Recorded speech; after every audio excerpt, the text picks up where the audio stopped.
कृष्ण कदा सुत श्री भागवतम् अमल पुराणम् तापत्रयहरम् कृष्ण कदा सुत श्री भागवतम् अमल पुराणम् तापत्रयहरम् कृष्ण कदा सुत श्री भागवतम्। ओम नमो भगवते वासुदेवाय। ओम नमो भगवते वासुदेवाय। ओम नमो भगवते वासुदेवाय। ओम अज्ञानतिमिरान्धस्य ज्ञानाञ्जनशलाकया चक्षुरुन्मीलितं येन तस्मै श्रीगुरवे नमः। मूकं करोति वाचालं पङ्गुं लङ्घयते गिरिं यत्कृपातमहं वन्दे श्रीगुरुं दीनतारिणं। श्रीचैतन्यमनोभीष्टं स्थापितं येन भूतले स्वयं रूपकदा मह्यं ददाति स्वपदान्तिकं। वन्देऽहं श्रीगुरो श्रीतपदकमलं श्रीगुरोर्नवैष्णवांश्च श्रीरूपं साग्रजातं सागणरघुनाथान्वितं तं सजीवं साद्वैतं सावधूतं परिजनसहितं कृष्णचैतन्यदेवं श्रीराधा कृष्णपादां सागणललिता श्रीविशाखान्वितांश्च। नमः ओं विष्णुपादाय कृष्णप्रेष्ठाय भूतले श्रीमते भक्तिवेदांत स्वामिनिति नामिने नमस्ते सारस्वते देवे गौरवाणे प्रचारिणे निर्विशेष शून्यवादी पाश्चात्य देशतारिणे। हे कृष्ण करुणा सिंधो दीनबंधो जगत्पते गोपेश गोपिका कांत राधा कांत नमोस्तुते तप्त कांचन गौरांगे राधे वृंदावनेश्वरी वृषभानुसुते देवी प्रणमामि हरिप्रिये। नारायणं नमस्कृत्य नरं चैव नरोत्तमं देवीं सरस्वतीं व्यासं ततो जयमुदीरये। नष्टप्रायेषु भद्रेषु नित्यं भागवत सेवया भगवते उत्तमश्लोके भक्तिर्भवति नैष्ठिकी। శ్రీ భాగవతామృతం 100 కథల రూపంలో సంపూర్ణ భాగవతానికి మీ అందరికీ ప్రేమపూర్వకమైన ఆహ్వానం, భక్తిపూర్వకమైన ఆహ్వానం, హృదయపూర్వకమైన ఆహ్వానం. ఈరోజు మనం 3వ కథను వినబోతున్నాం. 100 కథలలో ఇప్పటిదాకా 2 కథలు పూర్తయినాయి. ఇప్పుడు ఈరోజు 3వ కథ. ఏమిటది? భాగవత పురాణ మహాశ్రోత పరీక్షణ్ మహారాజు. పరీక్షణ్ మహారాజు యొక్క కథయే ఈనాటి మన శ్రవణ విషయం. అయితే భాగవతం శ్రవణ మహిమ మనం మొట్టమొదటి విన్నాం. తర్వాత భాగవతాన్ని చెప్పినటువంటి మహావక్త అయినటువంటి శుకదేవ గోస్వామి గురించి కూడా మనం విన్నాము. ఇప్పుడు భాగవతం యొక్క మహాశ్రోత అయినటువంటి పరీక్షణ్ మహారాజు గురించి ఇవాళ విందాం. అసలు భాగవతం ఎందుకు వినాలి, భాగవతం ఎందుకు సృష్టించబడింది? నిజాన్ని చెప్తే భాగవతం సృష్టించబడింది అని చెప్పి ప్రభుపాదుల వారు స్పష్టంగా చెప్పారు. భాగవతం ఈ భౌతిక జగత్తులో సృష్టించబడింది. ఎందుకు అంటే భౌతిక జగత్తు అనేది కుంఠ జగత్తు, కుంఠలోకం. కుంఠలోకం అంటే దుఃఖపూర్ణమైన లోకం. కాబట్టి ఈ దుఃఖపూర్ణమైన లోకంలో మనకు వైకుంఠం కావాలి అంటే అక్కడ దాన్ని సృష్టించాల్సి వస్తుంది. ఉదాహరణకి మొత్తం సర్వత్రా చీకటి వ్యాపించి ఉంది. రాత్రి 9 అయిపోయింది, రాత్రి 8 అయింది, మొత్తం చీకటి వచ్చేసింది. అయితే ఇప్పుడు అందరం కలిసి క్రికెట్ మ్యాచ్ ఆడాలి రాత్రిపూట. అయితే క్రికెట్ మ్యాచ్ ఆడాలి అంటే దానికి అక్కడ మనం ఒక సృష్టించాలి, అక్కడ వెలుగును సృష్టించాలి. వెలుగును సృష్టించినప్పుడు అది ఎంత వెలుగు ఉండాలంటే దాదాపు సూర్యుడితో సమానమైనంతగా ఆ ప్రాంతానికి తగ్గట్టుగా సూర్యుడితో సమానంగా అయినా దాదాపుగా సూర్యుడి వల్ల మనం ఎటువంటి లాభాన్ని పొందుతామో అంతటి వెలుగును మనం కనుక సృష్టించగలిగితే అప్పుడు మనం ఆ రాత్రి భయం లేకుండా, రాత్రి వలన ఎటువంటి అవరోధం లేకుండా మనం ఆ క్రికెట్ ఆటను ఆడుకోగలం. అంటే ఏంటి? అక్కడ వెలుగును సృష్టించవలసి ఉంటుంది. అదేవిధంగా ఈ కుంఠ జగత్తు అంటే దుఃఖమయమైన జగత్తు. ఈ దుఃఖమైన జగత్తులో వైకుంఠం అంటే దుఃఖరహిత లోకం. ఈ దుఃఖరహితమైన లోకాన్ని సృష్టించాలి అంటే రహితమైన స్థితిని తీసుకొని రావాలి అంటే దాన్ని మనం సృష్టించవలసి ఉంటుంది. కుంఠలోకంలో వైకుంఠలోకాన్ని సృష్టించేదే భాగవతం. ఎక్కడెప్పుడైతే మనం భాగవతాన్ని వింటున్నామో, భాగవతాన్ని పలుకుతున్నామో అది వైకుంఠలోకం. ఎందుకంటే భగవంతుడి కథకి, భగవద్ లీలకి, భగవద్ధామానికి తేడా ఏది ఉండదు. ఎక్కడైతే భగవన్నామాన్ని పలుకుతున్నామో, ఎక్కడైతే మన భగవద్ లీలలను ప్రవచిస్తున్నామో, ఎక్కడైతే మన భగవద్ లీలలను వింటున్నామో అది వైకుంఠ లోకమే ఆ సమయం వరకు. ఎప్పుడైతే మళ్ళీ మనం భౌతిక జగత్తులోకి మన ఆలోచన ద్వారా వచ్చేస్తామో అప్పుడు మళ్ళీ కుంఠ జగత్తుగా మారిపోతుంది. కానీ భాగవతాన్ని వింటున్నంతసేపు, భాగవతాన్ని హృదయంలోనే నిలుపుకొని ఉన్నంత వరకు మనము వైకుంఠ లోకంలోనే ఉంటాం. దానిలో భాగవతంలో ప్రభుపాదుల వారు ఒక చోట చెప్పారనమాట. లక్ష్మీదేవి ఎప్పుడైతే క్షీరసాగర మథనంలో వచ్చిందో ఆవిడ విష్ణువును స్వీకరించింది. అప్పుడు లక్ష్మీదేవి ప్రీత్యర్థం వైకుంఠాన్ని భగవంతుడు సృష్టించాడు అని చెప్పారు. అయితే ఏ విధంగా అయితే భౌతిక వైకుంఠ లోకం సృష్టించబడిందో అదేవిధంగా భాగవతం కూడా సృష్టించబడింది. అందుకోసమే భాగవతాన్ని సృష్టించడానికి ముందర, భాగవత సృష్టికి ముందర, భాగవత శ్రవణానికి ముందర బ్రహ్మదేవుడు వైకుంఠ లోకాన్ని దర్శించాడు. ఆ వైకుంఠ లోకాన్ని దర్శించిన తర్వాత భగవంతుడి ద్వారా భాగవతం సృష్టించబడింది. అంటే భౌతిక జగత్తులో బ్రహ్మదేవుల వారు కూర్చున్నారు, ఆయనకు మొట్టమొదటిసారిగా భాగవతం వినిపించింది. ఆ విధంగా భాగవత సృష్టి కలిగింది. ఆ భాగవత కలిగిన సృష్టిని ఇంకా విస్తరింపచేద్దామనే సంకల్పంతో బ్రహ్మదేవు తన మానసపుత్రుడైనటువంటి నారదుడికి చెప్పడం, నారదుడు దాన్ని మళ్ళీ తన శిష్యుడైనటువంటి శ్రీల వ్యాసదేవుల వారు చెప్పడం, ఆయన గ్రంథస్థం చేయడం.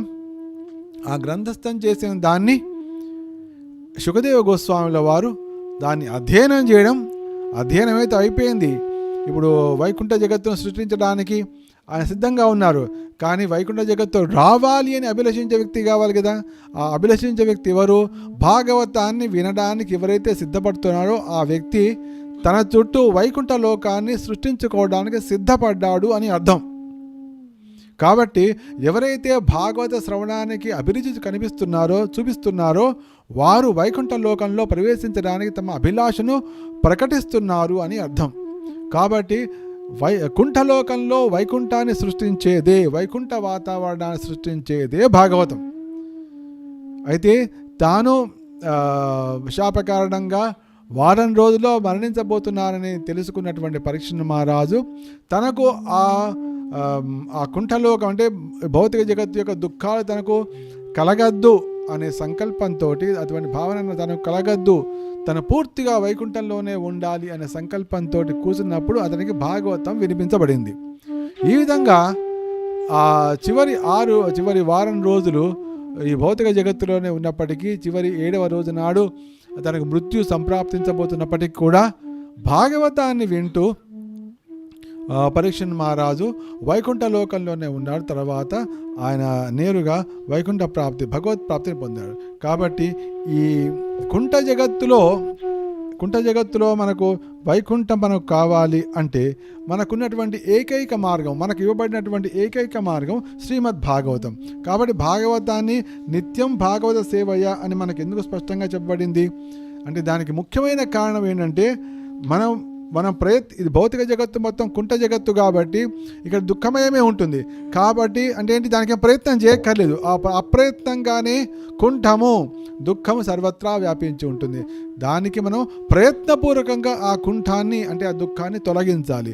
అది ఎట్లా సాధ్యము అంటే ఆ వైకుంఠుని యొక్క కథను వినడం ద్వారా, వైకుంఠుని యొక్క స్మరణ ద్వారా, వైకుంఠుని యొక్క లీలావర్ణనం ద్వారా మనం ఆ వైకుంఠ లోకాన్ని ఇక్కడ సృష్టించగలము, ఏర్పాటు చేసుకోగలము. తద్వారా మనం ఈ కుంఠ జగత్తులో ఉన్నప్పటికీ కూడా దాని యొక్క ప్రభావానికి లోను కాకుండా మనం ఉండగలము. ఎందుకంటే వైకుంఠుని మనకు 4వ ఈ చతుశ్లోకి భాగవతాన్ని మనం గమనించినప్పటికీ కూడా మనకి స్పష్టంగా అనిపిస్తుంది. ఋతేర్థం యత్ ప్రతీయేత న ప్రీతియేత చాత్మని. ఈ భౌతిక జగత్తులో ఏదైతే సత్యంగా కనిపిస్తూ ఉంటుందో కానీ దానికి భగవంతుడితో సంబంధం లేకుండా ఉంటుందో అదంతా మాయగా తెలుసుకో అని చెప్పడమే చతుశ్లోక భాగవతంలోని ఒక ముఖ్యమైన అంశం. కాబట్టి ఎప్పుడైతే మనం భాగవతాన్ని వింటున్నామో, ప్రతిరోజు నిత్యం భాగవతాన్ని వింటున్నామో అంటే ఏంటి, భగవంతుడితోటే ఆ రోజు మనం కొద్ది సమయమైనా గడుపుతున్నాం అంటే ఏంటి? వైకుంఠంలో గడుపుతున్నాం. భాగవతాన్ని వింటున్నామంటే వైకుంఠంలో. ఈ సమయంలో నేను వైకుంఠంలో ఉన్నా, ఎందుకంటే నేను వైకుంఠుని గురించినటువంటి చరిత్ర మీకు వర్ణిస్తున్నా. మీరు కూడా భాగవతాన్ని వింటున్నారు కాబట్టి మీరు కూడా వైకుంఠ లోకంలోనే ఉన్నారు. కాబట్టి మీరందరూ కూడా వైకుంఠవాసులు, నేను కూడా వైకుంఠవాసుని ఈ క్షణంలో. ఇదే మన హృదయంలో నిలిచిపోయి ఉంటే మనం శాశ్వతంగా వైకుంఠవాసులమే అయి ఉంటాం. కాబట్టి మనకు నిత్య భాగవత సేవ అనేది మనకు చాలా అవసరం. అయితే ఇవాల్టి కథ ఏమిటి అంటే భాగవత పురాణ మహాశ్రోత పరీక్షణ్ మహారాజు. పరీక్షణ్ మహారాజుకి నిజాన్ని చూస్తే పరీక్షణ్ మహారాజు భాగవతాన్ని కథానాయకుడు. అంతేకాకుండా అతనికి విష్ణురాతుడు అంటే విష్ణువు చేతనే సాక్షాత్తుగా రక్షించబడినవాడు. తల్లి గర్భంలో ఉన్నప్పుడే విష్ణువు చేత, విష్ణువు అంటే చతుర్భుజ రూపంలో ఎప్పుడైతే కృష్ణుడు వస్తాడో అది విష్ణు రూపం అనమాట. ఎందుకంటే శ్రీకృష్ణుడు ఎప్పుడైనా మురళిని దాల్చినటువంటి ద్విభుజ రూపుడై ఉంటాడు. కానీ ఎప్పుడైతే శ్రీకృష్ణుడు ఏదైనా కార్యార్థమై చతుర్భుజాలను ధరిస్తున్నాడు అంటే విష్ణు రూపం అది ఒక ప్రత్యేక కార్యార్థమే అది చేస్తూ ఉంటాడు. అయితే ఎప్పుడైతే పరీక్షణ్ మహారాజును రక్షించాడో తల్లి గర్భంలో, అప్పుడు శ్రీకృష్ణుడు చతుర్భుజధారి శంఖచక్ర గదా పద్మాలు ధరించాట. అందుకోసమే విష్ణురాతుడు అనే పేరు కూడా వచ్చింది. అయితే పరీక్షణ్ మహారాజు ఎవరు అంటే పరీక్షణ్ మహారాజు అభిమన్యుని తనయుడు. అభిమన్యుడు ఎవరు? పాండవులు ఒకటి ఏంటంటే అర్జునుడి తనయుడు. అర్జునుడు సుభద్ర అర్జునుల తనయుడే అభిమన్యుడి తనయుడు పరీక్షణ్ మహారాజు. ఆ పరీక్షణ్ మహారాజు భాగవతాన్ని నేను చెప్పే ఎప్పుడైనా కూడా భాగవతాన్ని ఎవరండి కథానాయకుడు అంటే ఎవరి చుట్టూ అయితే కథ తిరుగుతూ ఉంటుంది అంటే భగవంతుడు దేవదేవుడే మొత్తం ఉంది. కానీ ఎవరి కోసం కథ మొత్తం తిరుగుతోంది, ఎవరి చుట్టూ తిరుగుతోంది అంటే పరీక్షణ్ మహారాజుని ఏ విధంగా భగవత్ ప్రాప్తి కలిగించాలనే కథా విషయం మీద మొత్తం తిరుగుతాం భాగవతం. కాబట్టి భాగవత్ కథానాయకుడు అని మనకు తెలుస్తుంది. అయితే భాగవతంలో శ్రీకృష్ణుడి యొక్క కథ కేంద్ర విషయం కృష్ణుడి కథనే. అయితే శ్రీకృష్ణుడి కథ మనకు 10వ స్కందంలో వస్తుంది.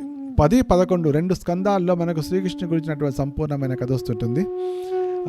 ఈ మొదటి 9 స్కందాల్లో భగవంతుడి యొక్క నానా లీలావతార వర్ణనలు వస్తుంటాయి. ఎప్పుడైతే 10వ స్కందం సమయానికి వచ్చి అంటే అప్పటికే వారం రోజులు అయిపోవచ్చేస్తోంది. ఎందుకంటే భాగవతం సామాన్యం కాదు. అది రేయింబవళ్ళు చెప్పినా కూడా అది అంత ఆయన రేయింబవళ్ళు వేయడానికి సిద్ధపడ్డాడు. అంటే ఇప్పుడు అయిపోయిందండి, ఇవాళ కోట అయిపోయింది భాగవతం, కాబట్టి అందరం వెళ్ళి అందరూ భోజనాలు చేసి పడుకుందాం. ఆ విధంగా సాగలేదు ఆ భాగవతం కదా. ఆ విధంగా సాగలేదు. రాత్రి లేదు, పగలు లేదు, భోజనం లేదు, పానీయం లేదు, నిద్ర లేదు, ఏమీ లేదు. దానిలో ఎటువంటి నాటకాలు లేవు, ఎటువంటి నృత్యాలు లేవు, ఎటువంటి మనోరంజనం లేదు. అంతా ఆత్మరంజనమే. మొత్తం ఆత్మ గురించి, ఆత్మ సంతృప్తి, ఆత్మోద్ధారమే అక్కడ. ఆ విధంగా భాగవతం సాగింది. ప్రాయోపవేశ స్థితిలో పరీక్షణ్ మహారాజు ప్రాయోపవేశ స్థితిలో ఉన్నప్పుడు వచ్చింది ఈ భాగవతం. అందుకోసం ఎప్పుడైతే భాగవత కథ ప్రారంభమవుతుందో అప్పుడు సూత గోస్వామి గారు కూడా ఇక సూత గోస్వామి అనే పదం కూడా వస్తుంటుంది. ఎందుకంటే భాగవతంలో రకరకాలైన పాత్రలు వస్తుంటాయి. మనము రెండో కథలో ఏమి విన్నాము? భాగవతాన్ని ప్రవచించినటువంటి మహావక్త శుకదేవ గోస్వామి. ఆ శుకదేవ గోస్వామి మొట్టమొదటిసారిగా భాగవతాన్ని చెప్పిన సమయంలో అక్కడ ఉన్నటువంటి శ్రోతల్లో అనేక మంది శ్రోతలు ఉన్నారు. ఆ శ్రోతల్లో ఉన్నటువంటి ఒకానొక ముఖ్యమైన శ్రోత, ఆయన పేరు సూత గోస్వామి. ఆ సూత గోస్వామి వారే తర్వాత మళ్ళీ నైమిషారణ్యంలో అందరినటువంటి శౌనకాది ఋషులకి భాగవతం చెప్పడం ద్వారా అది ప్రపంచంలో వ్యాప్తి చెందింది. ఈ విధంగా మనకు భాగవతంలో మధ్య మధ్యలో సూత గోస్వామి వారు చెప్పడము, శుకదేవ గోస్వామి వారు చెప్పడం, ఈ విధంగా రకరకాలు సాగుతూ ఉంటుంది. అయితే ఎప్పుడైతే శౌనకాది ఋషులు అడిగారో భాగవతం చెప్పమని, అప్పుడు పరీక్షణ్ మహారాజు గురించి సూత గోస్వామి ఒక చక్కని మాట అన్నారు. ఆయన ఏమన్నారంటే, పరీక్షతోదరాదర్శే జన్మ కర్మ విలాపనం సంస్థాంచ పాండుపుత్రాణం వక్షే కృష్ణ కథోదయం. ఇందాక మీరు ఏ విధంగా అడిగారో దానికి తగ్గట్టుగానే ఇప్పుడు నేను పరీక్షిత్ మహారాజు రాజర్షి, పరీక్షతోద రాజర్షి, మీరు అడిగిన విధంగా నేను ఇప్పుడు ఆ రాజర్షి అంటే ఏంటి? రాజర్షి అంటే దానిలో ఆ వ్యక్తిలో రాజు ఉంటాడు, తర్వాత ఋషి కూడా ఉంటాడు. రాజు అంటే చక్కని పరిపాలనా దక్షుడు, అంటే చాకచక్యంగా తన మీద ఆధారపడే వాళ్ళు, అంటే ఒకడు ఇద్దరు ముగ్గురు కాదు, తన రాజ్యంలో ఉన్న వారి అందరినీ. ఈ రాజ్యం ఎట్లా ఉంది? పరీక్ష మహారాజు చిన్న రాజ్యం ప్రపంచవ్యాప్తంగా ఉంది. మొత్తం భూమండలం మొత్తం పరీక్ష మహారాజు యొక్క ఏలుబడిలోనే ఉంది, ప్రపంచాధిపత్యంలో ఉన్నారు. ఆ విధంగా ప్రపంచంలో ఉన్నటువంటి తన ఆధీనంలో ఉన్న తన ఏలుబడిలో ఉన్న అందరినీ కూడా చక్కగా పరిపాలించే అంతటి సమర్థుడు రాజు. దానితో పాటుగా ఋషి అంటే ఎవరైతే తన ఇంద్రియాలను పూర్తిగా అదుపులోకి ఉంచుకుంటారు. ఋషికములు అంటే ఇంద్రియాలు. ఆ ఇంద్రియాలను పూర్తిగా అదుపులో ఉంచుకుంటాడు, అతడే ఋషి. అయితే పరీక్ష మహారాజులో రాజు కూడా ఉన్నాడు, ఋషి కూడా ఉన్నాడు. కాబట్టి పరీక్షదోద రాజర్షే జన్మ కర్మ విలాపనం, అంటే జన్మము అంటే ఆ రాజర్షి పరీక్ష మహారాజు యొక్క జన్మము కూడా మహోదాత్తము, మహోత్కృష్టము. తర్వాత అతని కర్మలు కూడా మహోత్కృష్టము. తర్వాత విలాపనం, ఆయన ఈ జగత్తు నుంచి వెళ్ళిపోయినటువంటి పరిస్థితి కూడా విలాపనం అంటే ముక్తి కూడా చాలా పరమాద్భుతమైంది. ఎందుకో జన్మ కర్మ విలాపనం అని సూత గోస్వామి ఫస్ట్ చెప్పండి. పరీక్ష మహారాజు యొక్క జన్మము, కర్మము, అతనికి వెళ్ళిపోయిన ముక్తి విధానము నేను స్పష్టంగా చెప్పబోతున్నాను. సంస్థాంచ పాండపుత్రాణం, పాండవుల యొక్క మహాప్రస్థానం కూడా. సామాన్యులు ఈ దేహాన్ని, ఈ జగత్తును విడిచినట్టుగా పాండవులు విడిచిపెట్టలేదు. వారి యొక్క దానికోసం వాళ్ళది మహాప్రస్థానంగా చెప్పబడింది. సంస్థాంచ పాండపుత్రాణం వక్ష్యే కృష్ణ కథోదయం. ఈ విధంగా నేను కృష్ణ కథోదయానికి నాంది పలుకుతున్నాను అని చెప్పి సూత గోస్వామి చెప్పడాన్ని బట్టి తెలుస్తోంది. పరీక్ష మహారాజే భాగవతానికి కథానాయకుడు. ఆయన యొక్క దానితోటి ఆయన యొక్క జన్మము, ఆయన యొక్క కర్మలు, అతని యొక్క ముక్తి సుస్పష్టంగా చాలా వివరంగా ఈ భాగవతం చెప్పబడ్డాయి. అటువంటి పరీక్ష మహారాజు యొక్క కథను నానా చోట్ల వస్తుంది భాగవతంలో. దాన్ని మొత్తం క్రోడీకరించి ఒక గంట సేపు మనం చక్కగా ఆ మహానుభావుడి కథను విందాం. భాగవతం నేను మొదట్లో చెప్పినట్టు భాగవతం వింటున్నాము అంటే వైకుంఠాన్ని ఇక్కడ మనం సృష్టిస్తున్నాము అంటే ఇక్కడ మనం దుఃఖాలని పూర్తిగా నశింపజేసి వాటిని ఊడ్చి బయట పడేస్తున్నాము. ఏ విధంగా సూర్యుడు రాగానే చీకటి తొలగిపోతుందో అదేవిధంగా భాగవతం యొక్క ప్రసక్తి రాగానే, భాగవత శ్రవణం ప్రారంభం కాగానే దుఃఖం యొక్క దుఃఖ వినాశము, మాయా వినాశము, భయ వినాశము, అదే భాగవత శ్రవణం యొక్క మహిమ. కాబట్టి భాగవతాన్ని నిత్యము విందాము, ఎప్పుడు వీలైతే అప్పుడు విందాము. 6 నెలలకు ఒకసారైనా పూర్తిగా విందాము, సంవత్సరానికైనా ఒకసారైనా పూర్తిగా విందాము. తద్వారా మన జీవితంలో వైకుంఠ జీవితాన్ని మనం ప్రారంభించుకోగలుగుతాము. ఇది భాగవత శ్రవణం యొక్క మహిమ. అయితే ఈ పరీక్ష మహారాజు కథ ఎక్కడ మొదలవుతుంది అంటే మనకు దాని గురించి సుఖదేవ్ గోస్వామి చెప్తున్నారు. ఎక్కడైతే భారత యుద్ధం పూర్తవుతుందో అక్కడ భాగవతం ప్రారంభమవుతుంటుంది. అయితే కురుక్షేత్ర యుద్ధంలో మొత్తం కౌరవులందరూ మరణించారు, అంటే అందరూ చనిపోయారు. చివరికి ఒకడు మిగిలాడు. ఎవరు కౌరవులు అంటే దుర్యోధనుడు మిగిలాడు. అంటే ఓడిపోయాడు, తొడలు పగిలిపోయినాయి. ఎందుకంటే భీముడి యొక్క గదాఘాతంతో దుర్యోధనుడి యొక్క తొడలు విరిగిపోయినాయి, పగిలిపోయినాయి, భగ్నమైనాయి. అయితే ఇంకా ప్రాణం పోలేదు, అట్లా పడి ఉన్నాడు, ఆ యుద్ధ భూమిలో పడి ఉన్నాడు. అంటే యుద్ధ భూమి కొద్ది దూరంగా పడి ఉన్నాడు. అది చూసేటప్పటికీ ప్రభు మీద, అంటే అప్పుడు ద్రోణాచార్య కొడుకున్నాడు అశ్వత్థామ అనుకున్నా, ఇప్పుడు మా ప్రభు అంటే దుర్యోధనుడు చాలా ప్రయత్నించాడు. ఏమిటి? పాండవులందరినీ నశింపజేయాలని, తనకే రాజ్యం కావాలని. నేను ఆయన ఉప్పు తిన్నాను కాబట్టి ఆయనకి నేను మేలు చేయాలి అని అనుకున్నాను. అయితే మేలు చేద్దామనే లోపలే ఇప్పుడు ఆయన అంటే ఇప్పుడు ప్రాణాపాయ స్థితిలో ఉన్నాడు. ఇప్పుడు ప్రాణం ఈ క్షణమో ఇంకో క్షణంలో పోవచ్చు. కాబట్టి ఆయన రాజు అయ్యే ప్రసక్తి లేదు. కనీసం పోయే ముందర, శరీరాన్ని వదిలిపెట్టే ముందర ఆయన మనస్సు కాస్త సంతృప్తిని కలిగిద్దాము అనే ఒక దుష్ట సంకల్పం కలిగింది. ఎందుకంటే దుష్ట ఆలోచన ద్వారానే ఆ దుష్టుడికి దుర్యోధనుడు ఎందుకంటే భగవంతుడు అతని పరిత్రాణాయ సాధూనా వినాశాయ చ దుష్కృతాం, ఎందుకంటే వాళ్ళకి దుష్కృతులకు వినాశం కలిగించడం కోసమే భగవంతుడు వస్తున్నాడు కాబట్టి పాండవుల ద్వారా ఆ దుర్యోధనుడికి అతని తొడలు భగ్నమయ్యాయి. అయితే అటువంటి ధూర్తుడు దుష్టుడు అయినటువంటి దుర్యోధనుడికి ఆనందం కలిగించాలనే సంకల్పంతో అశ్వత్థామ అంటే ఎవరు? బ్రాహ్మణ పుత్రుడు, బ్రాహ్మణ బాలుడు అయినా అక్కడ బుద్ధి పనిచేయలేదు. తమోగుణంలో పోవడం వలన పిచ్చితనం వచ్చేసింది. ఆ పిచ్చితనం వలన తను ఏం చేస్తున్నాడు అతను అర్థం కాకుండా వెళ్ళి ఆ అశ్వత్థామ ఏం చేశాడంటే అప్పుడు అందరూ కూడా పాండవులందరూ కూడా గుడారాల్లోనే ఉన్నారు. అయితే వెళ్ళి నిద్రపోతున్నటువంటి పాండవులు అంటే 5 పాండవులు ఉన్నారు. ఆ 5 పాండవులకి 5 పుత్రులు ఉన్నారు. ద్రౌపది ద్వారా వాళ్ళ నిద్రపోతున్నారు. నిద్రపోతున్నటువంటి ఈ పాండవ సుతులను అందరినీ రాత్రి పడుకున్న వాళ్ళని పడుకున్నట్టుగానే వాళ్ళ తలలు నరికి అంటే తలలు నరికేసి ఆ తలలు పట్టుకున్నాడు. ఆ తలలు నరికి పట్టుకెళ్ళి ఆ మృత్యు కోసం ఎదురు చూస్తున్నటువంటి దుర్యోధనుడు చూపించాడు. ఎందుకు అంటే ఏంటి? అంటే పాండవుల్ని ఎట్లాగో నేను ఓడించలేను, ఎందుకంటే పాండవులు ఓడించలేని విషయం అర్థమైపోయింది. ఎందుకంటే తన వైపునటువంటి 99 మంది తన సోదరులు మరణించారు. తన 11 అక్షోణిల సైన్యం కూడా నశించిపోయింది. పెద్ద వాళ్ళే పోయారు. కాబట్టి ఇప్పుడు పాండవుల్ని చంపేటువంటి దాని యొక్క ఆలోచనే లేదు. అది అసాధ్యమని తేలిపోయింది. అంతేకాకుండా తాను కూడా మరణించబోతున్నాడు.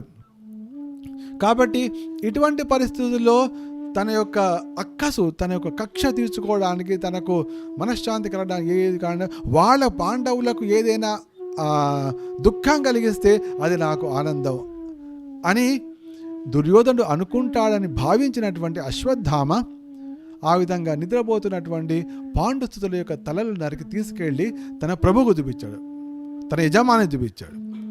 అయితే ఎప్పుడైతే మరణం ఆసన్నమైందో అప్పుడు అతనికి బుద్ధి కూడా వచ్చింది. అంటే ఇప్పుడు నేను ఎట్లాగో పోతున్నాను, ఎందుకంటే మనిషి చేసిన పాపాలన్నీ కూడా మరణ సమయంలో గుర్తుకొస్తాయని భగవంతుడు ఒకసారి ఒక సినిమా రీల్ లాగా చూపిస్తాడట అని ఎవరో పెద్దవాడు అనగా విన్నా. అంటే జరిగిన తప్పులు ఇవన్నీ కూడా కనిపిస్తుంటాయట. అప్పుడు ఆ తప్పులతో పశ్చాత్తాపంతో పోయే అవకాశం ఉంటుంది అని చెప్పి.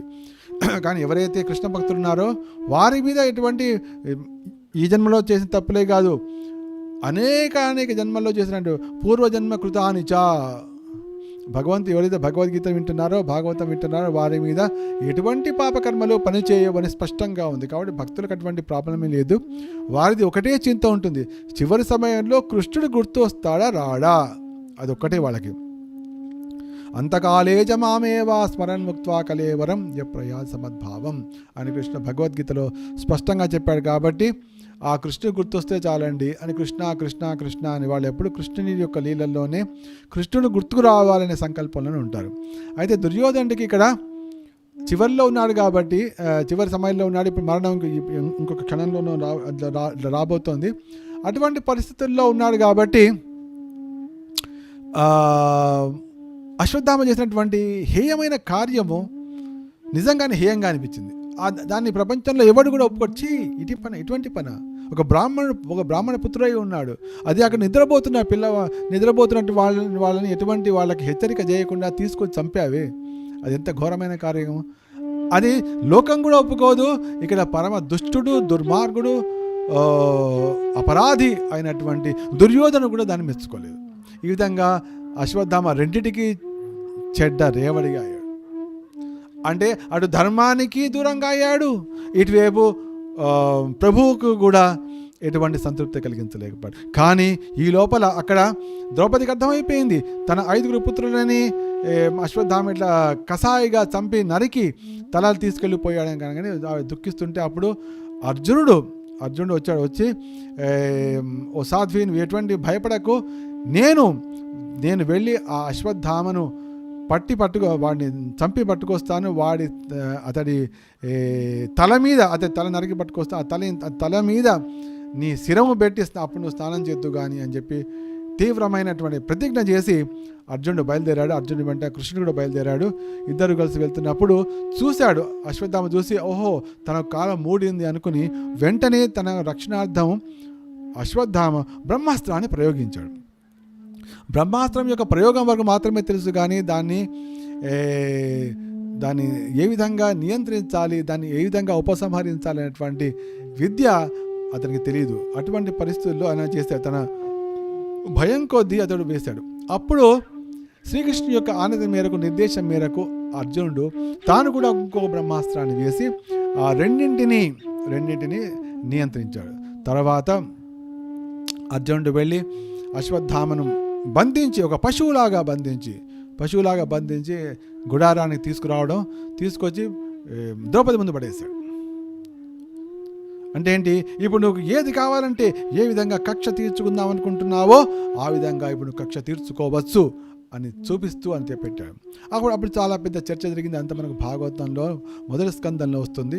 ఆ చర్చ అంటే కరెక్టే, ఇతడు అటువంటి ఘోరం పాపం చేశాడు, కానీ ఇతడు గురుపుత్రుడు. తర్వాత ఆ గురువులు మనకు ఎంతో మేలు చేశారు. అంతేకాకుండా ఈమెకు ఇతనికి ఒక తల్లి కూడా ఉంది. ఆ తల్లికి ఉన్నటువంటి భర్త అంటే ఏంటి, ద్రోణాచార్యుడు ఇప్పుడు లేడు. కొడుకును కూడా చంపేస్తే ఆవిడ ఒంటరిది అయిపోతుంది, మరి ఆవిడని చూడడం ఎట్లా?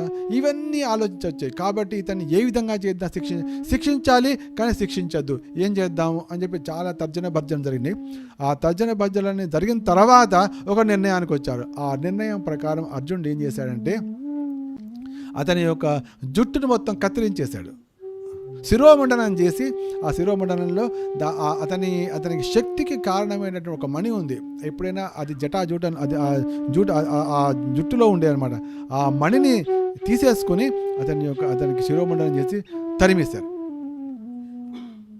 బ్రాహ్మణుడైన వాడికి అవమానించడమే మరణంతో సమానం కాబట్టి, ముఖ్యంగా అశ్వత్థామని యొక్క శక్తికి కారణమైనటువంటి ఆ మణిని కూడా లాక్కోవడం జరిగిపోయింది. కాబట్టి అటు అతన్ని శిక్షించినట్టు అయింది, తర్వాత ఒక బ్రాహ్మణుడిని చంపకుండా బయటపడే అది కూడా జరిగింది. ఈ విధంగా కానీ అశ్వత్థామకి ఏ విధంగా అయిందంటే, ఒక దెబ్బతిన్న పాములాగా అయిపోయాడు. అటువంటి పరిస్థితి వచ్చింది. కాబట్టి నేను వీళ్ళ మీద ప్రతీకారం తీర్చుకుంటాను అనుకున్నాడు. ఎట్టి పడితే ప్రతీకారం తీసుకుంటాను. ఇప్పుడేంటి, పాండవులు లేకుండా, ఇప్పుడు పాండవులు అంటే వాళ్ళందరూ శ్రీకృష్ణుడి రక్షణలో ఉన్నారు కాబట్టి నేను వాళ్ళని ఏం చేయలేను. కానీ వీళ్ళతోటే కథ ముగిసిపోవాలి, వీళ్ళ కథ ఇంకా ముందుకు సాగద్దు. ఎందుకంటే కౌరవుల కథ ఆగిపోయింది, ఇప్పుడు పాండవుల కథ కూడా సాగద్దు. పాండవుల కథ పాండవులతోటే ముగిసిపోవాలి అనే సంకల్పం చేసుకున్నాడు అనమాట. ఈ లోపల శ్రీకృష్ణుడు తర్వాత శ్రీకృష్ణుడు పాండవులకి వాళ్ళకి రాజ్యాధికారం పెట్టడం, తర్వాత ధర్మరాజుని సింహాసనంలో కూర్చోబెట్టడం, ఇవన్నీ కార్యక్రమాలను పూర్తి చేశాడు. తర్వాత వాళ్ళ చేత అశ్వమేధ యజ్ఞాలు చేయించాడు. అన్నీ పూర్తి చేసిన తర్వాత శ్రీకృష్ణుడు ద్వారకకు ప్రయాణం అవుతున్నాడు.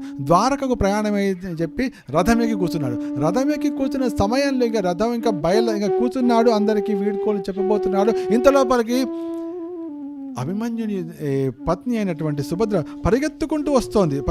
ఎంత పరిగెత్తుకు వస్తుందంటే, పరిగెత్తు వస్తే ఒక పలుకుతో అనమాట, ఉత్తరోవాచ పాహి పాహి మహాయోగిన్ దేవదేవ జగత్పతే నాణ్యత్వద్ అభయం పశ్యే యత్ర మృత్యు పరస్పరం అభిద్రవతి మామీష సరస్తప్తా యశో విభో కామం దహతు మాం నాథ మామే గర్భో నిపాత్యతాం అని ఆవేదనతోటి, ఆతృతతోటి, ఆక్రోశంతో, భయంతో ఆవిడ పరిగెత్తుకొచ్చి ఈ పలుకుతోంది. ఏమిటంటోంది? కృష్ణ కృష్ణ పాహి పాహి అంటే రక్షించు, కృష్ణ కృష్ణ రక్షించు. ఎందుకు? మహాయోగిన్ అంటే యోగేశ్వరులకి అనేకమైనటువంటి వాళ్ళకి అష్టసిద్ధులు ఉంటే వాళ్ళకి ఏమైనా చేయగలరు వాళ్ళు.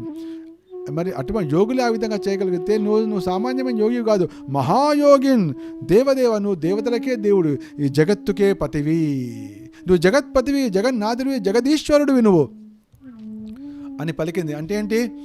తనకున్నటువంటి సంపూర్ణ జ్ఞానాన్ని, సంపూర్ణమైనటువంటి ఆశ్రయాన్ని, సంపూర్ణ శరణాగతిని ఉత్తర అంటే అభిమన్యుడి భార్య. ఎందుకంటే అభిమన్యుడు అప్పటికే కురుక్షేత్ర యుద్ధంలో మరణించాడు.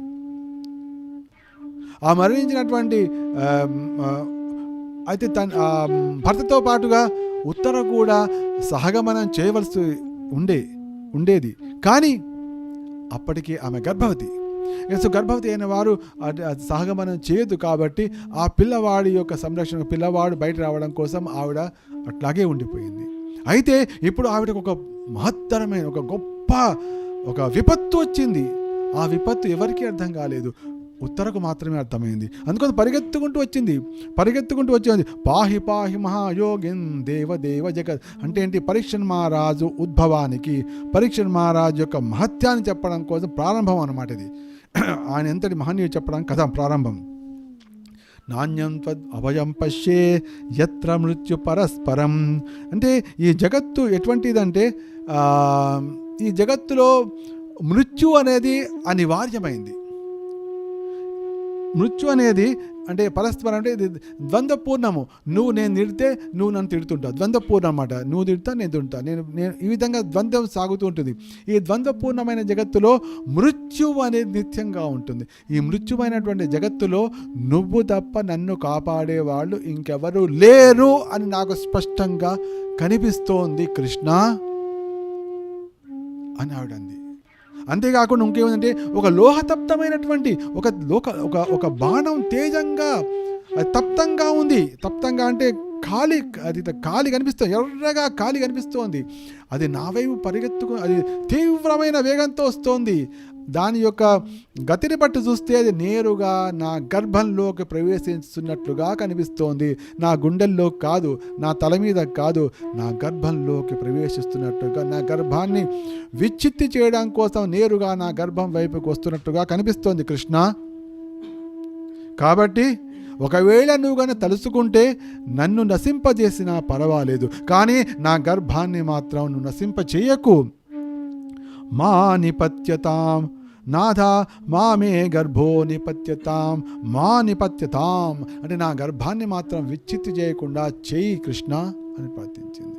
ఎందుకంటే ఆమెకు తెలుసు పాండవులు, అవును ఇప్పుడు పాండవులు అప్పటికే పెద్దవాళ్ళు అయిపోయారు, ఎంతకాలం ఉంటారు? కాబట్టి పాండవుల తర్వాత వచ్చేది ఏమండి? పాండవ వంశాంకురమే. పాండవుల పుత్రులందరూ పోయారు. ఇక మిగిలింది ఎవరు? పౌత్రుడు మాత్రమే ఉండాలి. ఆ పౌత్రుడు ఇప్పుడు ఎక్కడ ఉన్నాడు? గర్భంలో ఉన్నాడు. ఆ గర్భం ఇప్పుడు నశించబోయే పరిస్థితి వచ్చింది. అటువంటి పరిస్థితుల్లో ఉత్తర పరిగెత్తుకుంటూ వచ్చి అక్కడ మామగారులు పెద్దవాళ్ళు వీళ్ళందరూ ఉన్నారు. ఎవరిని అడగలేదు. మామగారి అర్జునుడు ఉన్నాడు, వాళ్ళందరూ ఎవరిని అడగలేదు. వాళ్ళ అత్తగా మామగారు వీళ్ళందరూ ఉన్నారు, వీళ్ళు ఎవరిని ఇవ్వలేదు. అలా కూడా నేరుగా కృష్ణుడే కదా. ఎందుకంటే ఇటువంటి పరిస్థితుల్లో కాపాడగలిగింది. నాణ్యం తద్ అభయం పశ్యే యత్ర మృత్యు నువ్వు తప్ప అభయం ఇచ్చేవాడు ఇంకెవరు లేరు, ఉండరు అని నాకు తెలిసింది. కాబట్టి ఆవిడ ఎటువంటి సిగ్గుపడకుండా ఎటు మాత్రం సిగ్గుపడలేదు. అయ్యో వాళ్ళు ఏమనుకుంటారో, ఈయనేమనుకుంటారు, మరి ఆయన ఏమైనా పెద్దవారు కదా, ఏమని లేదు.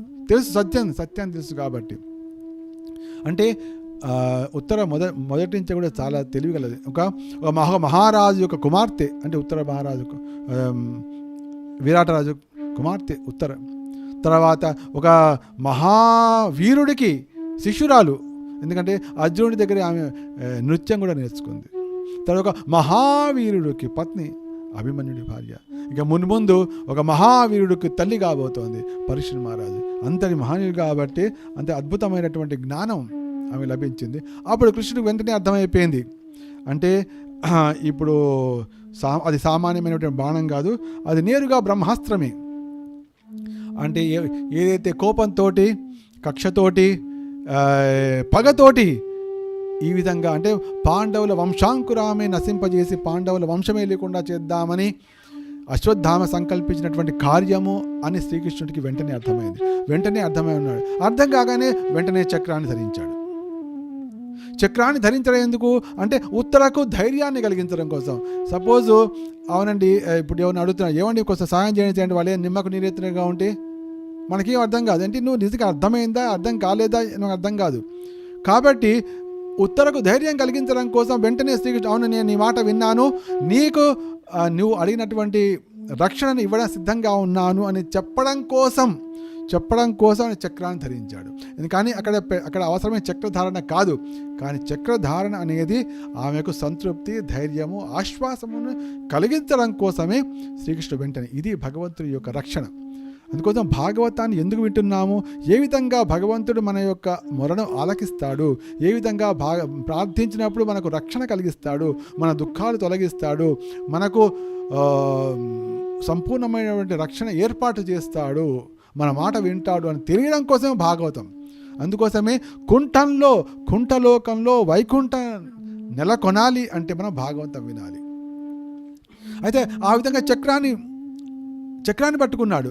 చక్రాన్ని పట్టుకోగానే పాండవులకు ఏం అర్థం కాదు, వాళ్ళు కూడా ఆయుధాలు తీశారు.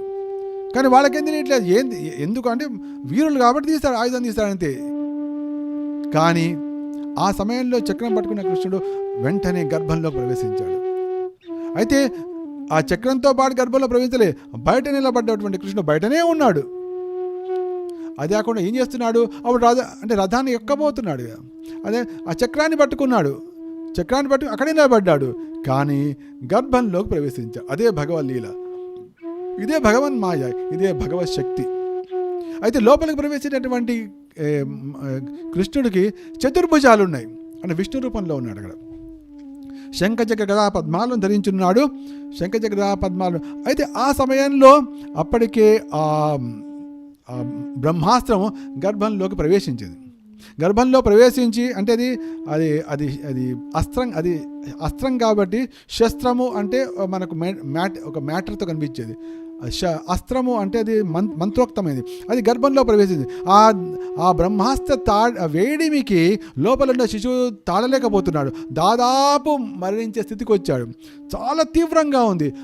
ఆ విధంగా తీవ్రంగా తనను పీడిస్తున్న సమయంలో హఠాత్తుగా ఒక వ్యక్తి, చతుర్భుజ రూపంలో ఉన్నటువంటి ఒక వ్యక్తి రావడం, తన గదను పట్టుకుని తన చుట్టూ ఒక రక్షణ వలయంలాగా తిప్పడం కనిపించింది ఆ పిల్లవాడికి. ఆ విధంగా తిప్పుతుండగానే ఆ బ్రహ్మాస్త్రం యొక్క వేడిమి తేజస్సు మొత్తం భగ్నమైపోయింది. చూస్తుండగానే కొన్ని సెకండ్ల కాలంలోనే మొత్తం ఎక్కడిదక్కడ నార్మల్ అయిపోయింది. ఆ విధంగా అప్పుడు ఆ సమయంలో ఉత్తరకు కూడా ఇప్పుడు గండం గడిచిపోయింది అని తెలిసిపోయింది. మనకు కూడా తెలిసిపోతుంది గండం గడిచిపోయింది. ఆ గండం గడిచిపోయింది అనే థాట్ రావడం అది మన ఆత్మస్థితిలో కలుగుతుంది. ఆత్మస్థితి గండం గడిచిపోయింది అని మనకు అనిపించింది అంటే సత్యమే అది. ఆవిడ గండం గడిచిపోయింది అనగానే ఆవిడకి ప్రశాంతమైంది. అది భగవంతుడి యొక్క మహిమ.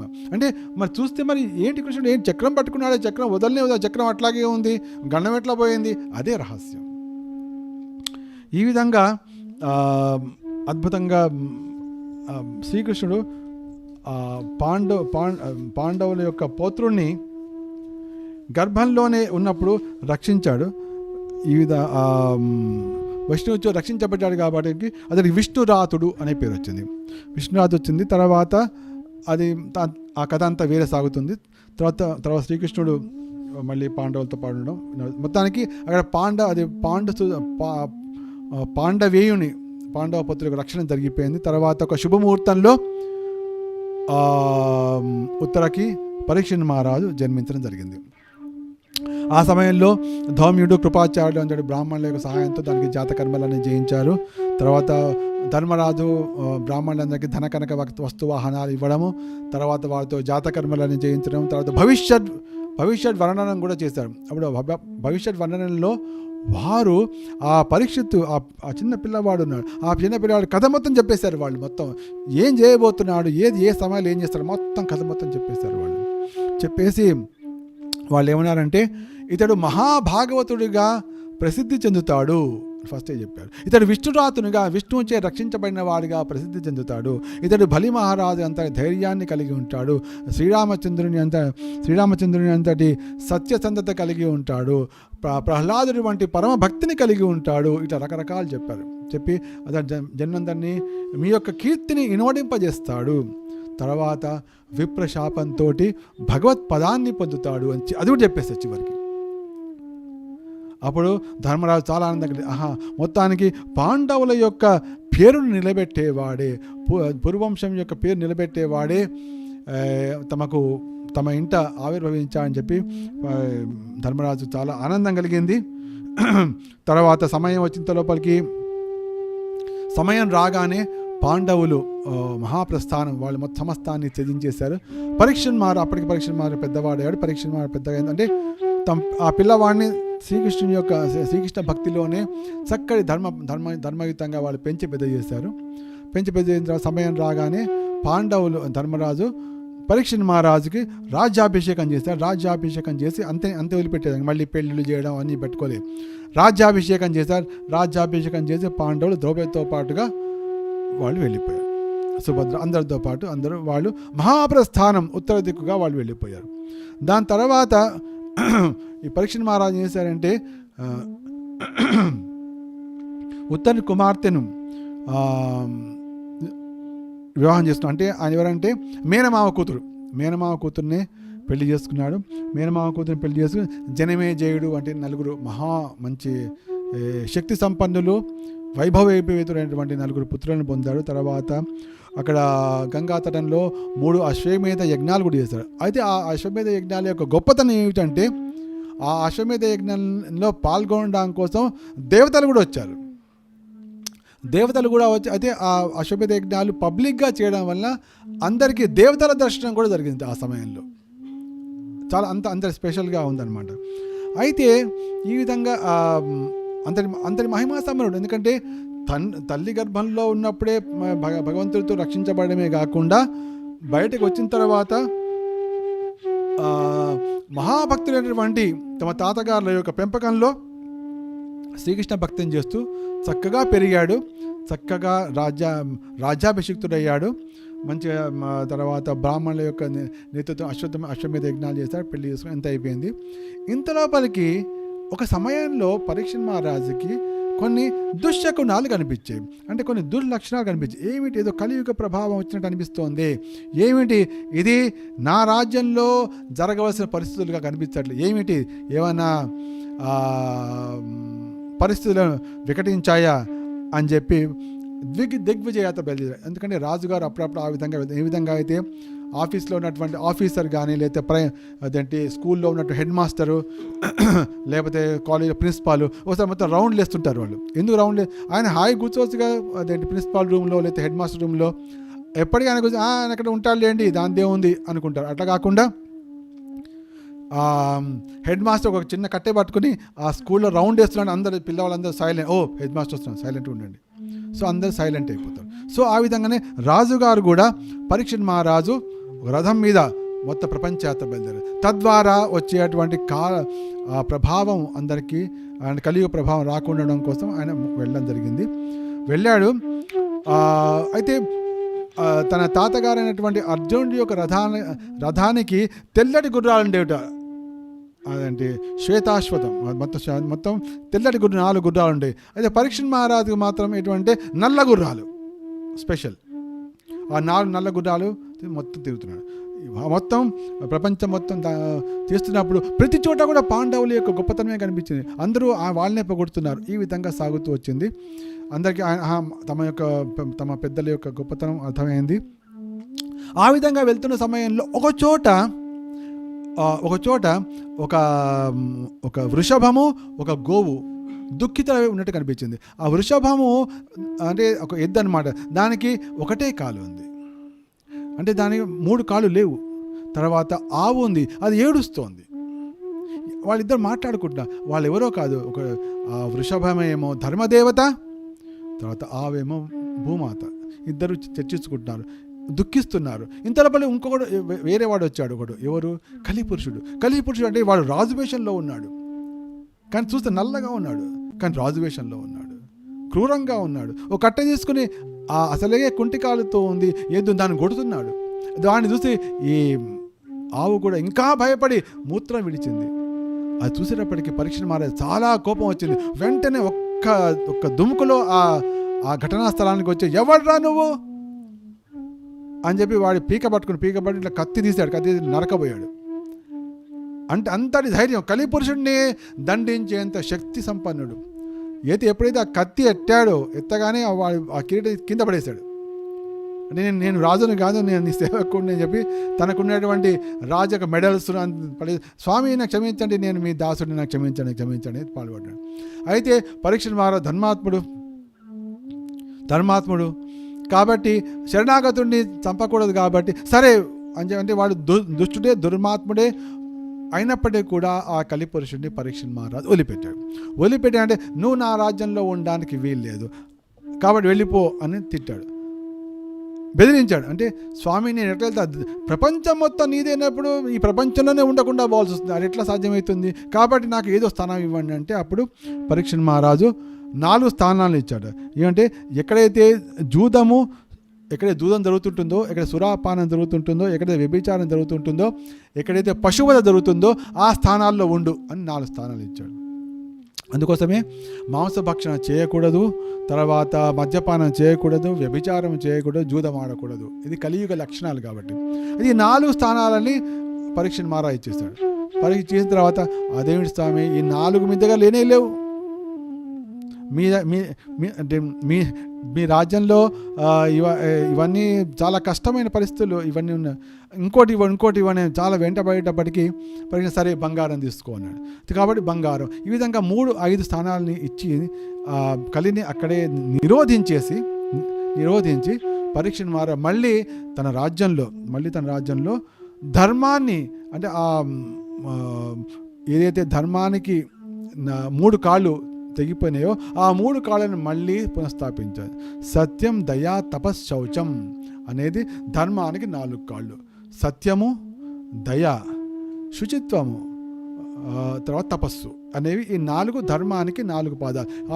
అయితే దానికి అన్ని పాదాలు పోయి సత్యం మాత్రమే మిగిలింది. కానీ తర్వాత ఆయన దయ, శుచిత్వము, తర్వాత తపస్సు అనే మిగతా 3 పాదాలు కూడా చేసి ధర్మం 4 పాదాల మీదుగా నడిచేటట్టుగా చేశాడు. ఈ విధంగా తన యొక్క శక్తి సామర్థ్యాలను పరీక్షణ్ మహారాజు చక్కగా ప్రదర్శించడం జరిగింది.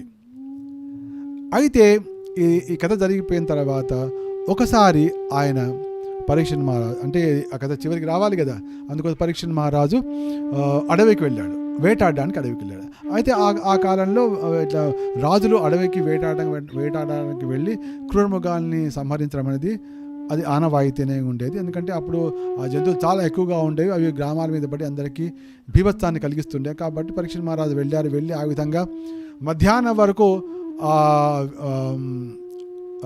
వేటాడలో కార్యక్రమాలు చేసి బాగా అలసిపోయినానికి దాహం కలిగింది, ఆకలి వేసింది. అయితే ఎవరైనా నాకు మంచిగా ఇవ్వగలరా అని చెప్పి అటు ఇటు చూస్తే అక్కడ ఆశ్రమం కనిపించింది. అయితే ఆయన ఆశ్రమంలోకి వెళ్ళాడు. ఆశ్రమం అంటే ప్రశాంతంగా ఉంటుంది, అక్కడ ఎవరు కనిపించలేదు. అయితే ఒక ఆయన మాత్రం తపస్సు ధ్యానంలో ఉన్నాడు, ఆయనే శమీకముని దగ్గర స్వామి నేను ఇట్లా అలసిపోయి ఉన్నాను, ఆకలిస్తోంది, కాస్త మంచినీళ్ళు ఇస్తారా అని అడిగాడు పరీక్షణ్ మహారాజ్.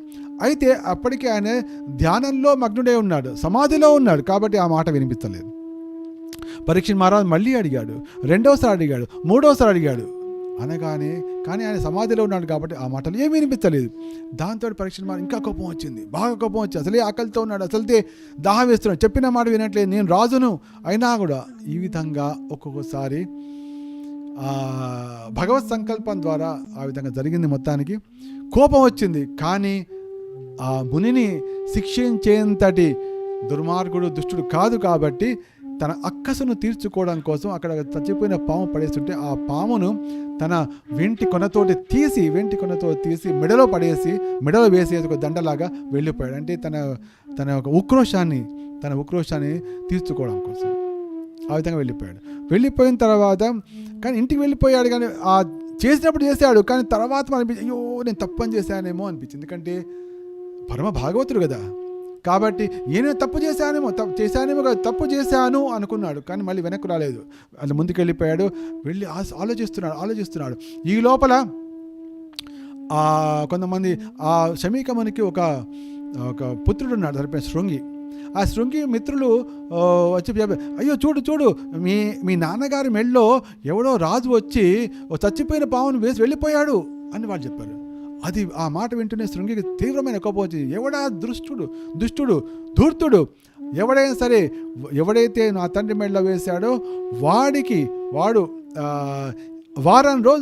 వారం తిరిగే లోపల తక్షకుడి కాటుతోటి నశించిపోవుగాక అని చెప్పం పెట్టాడు. అంటే బ్రాహ్మణ యొక్క శాపానికి అంతటి తీవ్రమైనటువంటి బలం ఉంటుంది, ప్రబలమైనటువంటి బ్రాహ్మణ శాపం. అందుకోసం ఎవరైతే ఆత్మస్థితిలో ఉంటారో, తపస్సు ద్వారా చేస్తారో వారు పలికే ఆశీర్వాదం చక్కగా పనిచేస్తుంది, వారు చేసే శాపం కూడా అంత తీవ్రంగా పనిచేస్తుంది. కాబట్టి మనకు భక్తుల పట్ల మనం సావధానంగా ఉండాలి, వైష్ణవుల పట్ల సావధానంగా ఉండాలి, ఋషుల పట్ల సావధానంగా ఉండాలి. తర్వాత వాళ్ళని సేవిస్తూ వాళ్ళ ద్వారా ఆశీర్వాదాలను పొందే ప్రయత్నం చేయాలి తప్ప వాళ్ళ కోపం తెప్పించే ప్రయత్నం ఎప్పుడూ చేయొద్దు. వాళ్ళని ముఖం మీద శాపం ఇవ్వకపోవచ్చు, వాళ్ళ మనసు అనుకుంటే చాలు, వీళ్ళు ఇట్లా చేస్తాడేమిటి అనుకుంటే చాలు, అది శాపంతో సమానమే. సో ఆ విధంగా అనుకుని శాపం పెట్టేశాడు. శాపం పెట్టిన తర్వాత అంటే అక్కడ చెరువు ఒక నదిలో ఉన్నప్పుడు ఆ సంగతి తెలిసింది. శాపం ఇచ్చేది వెనక్కి వచ్చేసాడు. వెనక్కి వచ్చి చూసేటప్పటికి ఆశ్రమంకి వచ్చాడు. ఇంకా ఆ శమీకముని సమాధిలోనే ఉన్నారు. మెడలో ఇంకా పాము, చచ్చిపోయిన పాము అట్లాగే ఉంది. ఆ చచ్చిన పాము చూడగానే పిల్లవాడు ఏడుపు వచ్చింది. బాగా ఏడడం మొదలుపెట్టాడు, గట్టిగా ఏడడం మొదలుపెట్టాడు. ఎంత గట్టి అంటే అసలుకే పిల్లవాళ్ళు ఏంటి పిట్ట కొంచెం కూత ఘనం అంటారు కదా. పిల్లలు ఏడ్చినప్పుడు అది 4 అంతస్తుల వరకు వినిపిస్తుంటుంది, 6 అంతస్తుల వరకు వినిపిస్తుంటుంది పిల్లలు ఏడుస్తుంటే. ముఖ్యంగా పుట్టిన పిల్లలు వేస్తుంటే అదేంటి 7th ఫ్లోర్లో ఉన్నా కూడా వాళ్ళ యొక్క సౌండ్ వినిపిస్తుంటుంది, అంత గొంతు ఉంటుంది. ఆ పిల్లవాడి ఏడుపుకి ఆయన సమాధి నుంచి బయటకు వచ్చాడు. ఏమిటి చూస్తాడు, సమాధి నుంచి బయటకు వచ్చింది. కానీ ఫస్ట్ ఆయన కనిపించింది ఏమిటంటే మెడలో ఆ చచ్చిపోయిన పాము కనిపించింది. ఏమిటన్నా ఆయనకేం ఎటువంటి భావం కలగలే అని తీసి పడేశాడు అంతే. ఆ మెడలో తీసి పడేశాడు. నడిపిన తర్వాత పిల్లవాడు కనిపించాడు. పిల్లవాడు ఏంటో ఎందుకు ఏడుస్తున్నావురా నువ్వు అంటే ఆ పిల్లవాడని చెప్పాడు, అరే ఎంత పని చేసావురా. ఆ వచ్చిన మహానుభావుడు ఎవరు, మన ప్రపంచాన్నే పాలిస్తున్నటువంటి మన పరీక్షణ్ మహారాజు. ఆయన మహనీయుడు, పాండవుల వంశాంకురము, ఆయన పరమ భాగవతోత్తముడు, విష్ణురాతుడు. అటువంటి ఆయన శపించావా, ఆయన ఏం తప్పేమిటి, ఆయన వచ్చి అడిగాడు అంతే కదా, అది అది అది నాదే పొరపాటు అని ఈ విధంగా ఆయన అనడం జరిగింది. అయినా జరిగింది జరిగిపోయింది. ఇప్పుడు ఏం చేస్తాను, ఏమీ చేయలేం. కనీసం ఆ పరీక్షణ్ మహారాజు తనకు రాబోయే మృత్యువుకు చక్కటి సన్నాహమైన చేసుకుంటాడేమో అనే తప్పకుండా చేసుకుంటాడనే సంకల్పంతో ఒక సమాచారాన్ని పంపించాడు, వర్తమానాన్ని పంపించాడు ఆయన. అయితే ఈ లోపల పరీక్షణ్ మహారాజు తన రాజ్యానికి చేరడము, తన అంతఃపురానికి చేరడం, నగరానికి చేరడం, ఆ భావనలో ఉన్నాడు. చేసింది తన తప్పి అని భావనలో ఉన్నాడు. ఏదో తనకు ముప్పు కలగబోతోందేమో అని ఆయనకు అనిపించింది. కలిగినా కూడా మంచిదే కూడా అని కూడా అనుకున్నాడు ఆయన, ఎందుకంటే ఆయన పరమ భాగవతత్వముడు కాబట్టి. ఇట్లా అనుకునే లోపలనే అక్కడికి ఈ సమాచారం వచ్చింది. శమీకముని పంపించినటువంటి వార్త వచ్చింది.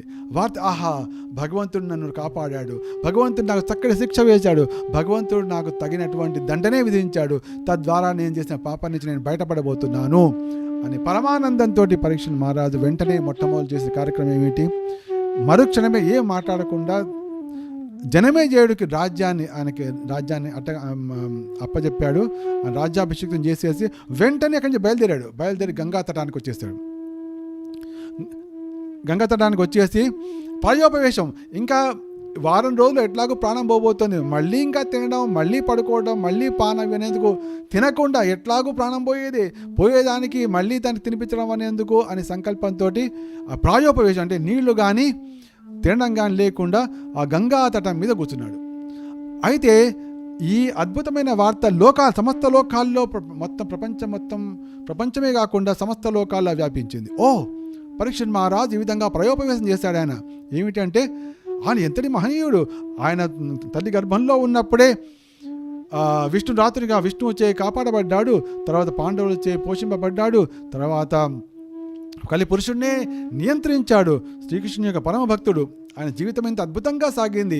మరి ఆయన ముక్తి కూడా ఎంత అద్భుతంగా ఉంటుందో పదండి చూద్దాం, ఇటువంటి అనుభవం మళ్ళీ మనకి ఎక్కడ రాదు ఎటువంటి అని చెప్పి అందరూ బయలుదేరి వచ్చేస్తారు. ఆ బయలుదేరిన వాళ్ళు అనేక మంది ఋషులు, సాక్షాత్తుగా వ్యాసుల వారు, నారదముని, విశ్వామిత్రుడు, ధౌమ్యుడు అందరూ వచ్చేస్తారు. అందరు ఇట్లా కూర్చున్నారు. అదే సమయంలో భగవంతుని పంపున ఈ శుకదేవ గోస్వామి కూడా వచ్చారు. శుకదేవ గోస్వామి ఎప్పుడైతే ఆ స్థానానికి వచ్చారో ఆయన దిగంబరుడై ఉన్నాడు. మనం రెండవ కథలో విన్నట్టుగా ఆయన దిగంబరుడై ఉన్నాడు. 16 ఏళ్ల వయస్సుల అందగాడు, చక్కటి కురులు, ఉంగరాల జుట్టు, శ్రీకృష్ణునిలాగా నీలమేఘ ఛాయలో ఉన్నాడు, నగ్నంగా ఉన్నాడు, చాలా అందంగా ఉన్నాడు.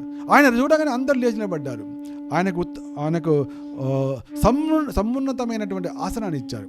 అప్పుడు పరీక్షణ్ మహారాజు ఆయనకి ప్రార్థిస్తూ ఆయనకు నమస్కరించి, స్వామి, మరణమాసన్నమైన వారు ఏమి చేయాలో మీరే చెప్పాలి, మీరు తప్ప దీన్ని చెప్పే వేరే అవకాశం లేదు, మీరే చెప్పండి అని ఆయన ప్రార్థించడంతో అద్భుతంగా భాగవత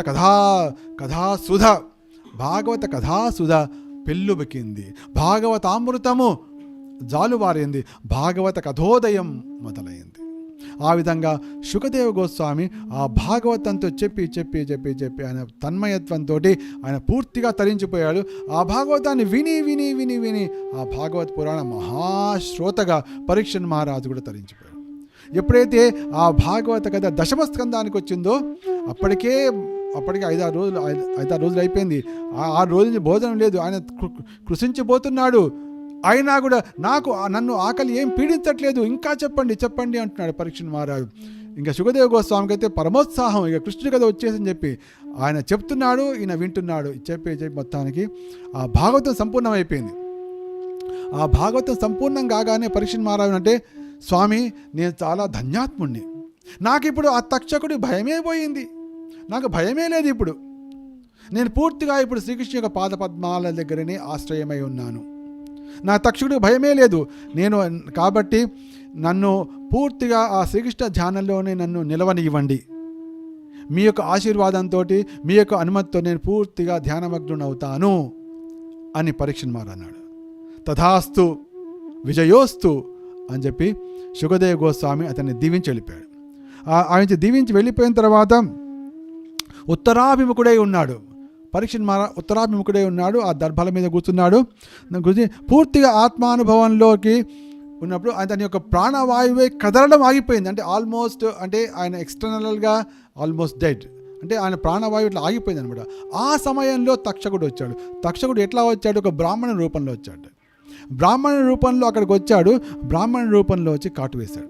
కాటు వేయగానే ఒక్క క్షణంలో ఆయన భస్మం అయిపోయాడు పరీక్షణ్ మహారాజు. దీన్ని ఆచార్యులు ఏం చెప్పారంటే, ఏ విధంగా అయితే ఇప్పుడు తండ్రి మరణిస్తాడు, తండ్రి మరణించినప్పుడు కొడుకు అతడికి కొరివి పెడతాడు. అంటే ఏంటి? తండ్రి కొరివి పెడుతుంది ఎవరికి?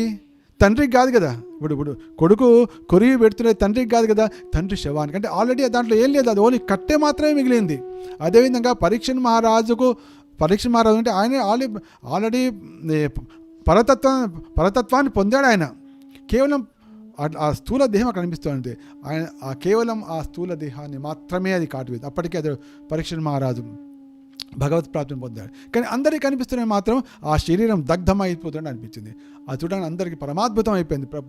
ఊర్ధ్వలోకం నుంచి అనేక ఆ దేవతాలోకం నుంచి అందరూ పుష్పవృష్టి కురిపించారు. ఆహా, ఎంతటి ధన్యాత్ముడు, ఎంతటి మహనీయుడు, ఎంతటి వైభవశాలి, ఎంతటి భాగవతోత్తముడు, చివరి వరకు భాగవతాన్ని వింటూ ఎటువంటి భయం లేకుండా నిర్భయంగా తన యొక్క దేహాన్ని చాలించాడు అని చెప్పి అందరూ కూడా అందరు కీర్తన చేశారు. అక్కడి నుంచి పుష్పవృష్టిని కురిపించారు.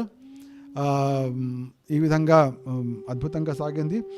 ఈ విధంగా భాగవతం ఈ జగత్తులోకి రావడానికి పరీక్షణ్ మహారాజు కారణమైతే, భగవద్గీత ఈ జగత్తులో రావడానికి పరీక్షణ్ మహారాజు యొక్క తాతగారైనటువంటి అర్జునుడు కారణమయ్యాడు. ఈ విధంగా జగత్తులో ఉన్నటువంటి 2 కృష్ణ కథలు, ఒకటేమో భాగవతం, ఒకటి భగవద్గీత, ఈ రెండిటికి కూడా అర్జునుడు అంటే పాండవులే కారణం.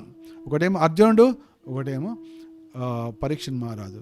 ఈ విధంగా పరీక్షణ్ మహారాజు పరమాద్భుతంగా భాగవతంతో వారం రోజుల పాటు భాగవతాన్ని విని సమస్త భయదూరుడై నేరుగా భగవత్ ప్రాప్తిని పొందాడు. కాబట్టి భాగవతం వినడం అనేది కుంఠలోకంలో వైకుంఠాన్ని సృష్టించడం, సమస్త దుఃఖాలను తొలగించుకునే మార్గాన్ని ఎంచుకోవడం, సమస్త భయాలను తొలగించుకునే మార్గాన్ని ఎంచుకోవడం, భగవత్ ప్రాప్తిని పొందే చక్కటి మార్గమే భాగవత శ్రవణం. అటువంటి శ్రవణాన్ని ఏ విధంగా చేయాలి అని మనకు చక్కగా చూపించిందే పరీక్షణ్ మహారాజు. అందుకోసమే భాగవత పురాణ మహాశ్రోత పరీక్షణ్ మహారాజు. ఈ విధంగా మనం ఈ 3వ కథను విన్నాము. తద్వారా భాగవత కథానాయకుడు అయినటువంటి పరీక్షణ్ మహారాజు గురించి తెలుసుకున్నాం, ధన్యులమయ్యాము. వినడం ద్వారా మీరు ధన్యులయ్యారు, చెప్పడం ద్వారా నేను కూడా ధన్యునయ్యాను. शुभमस्तु विजयोस्तु। श्रीमद् भागवत ग्रंथराज की जय। श्रील प्रभुपाद की जय। परीक्षित महाराज की जय। श्री सुखदेव गोस्वामी की जय। वैष्णवाग्र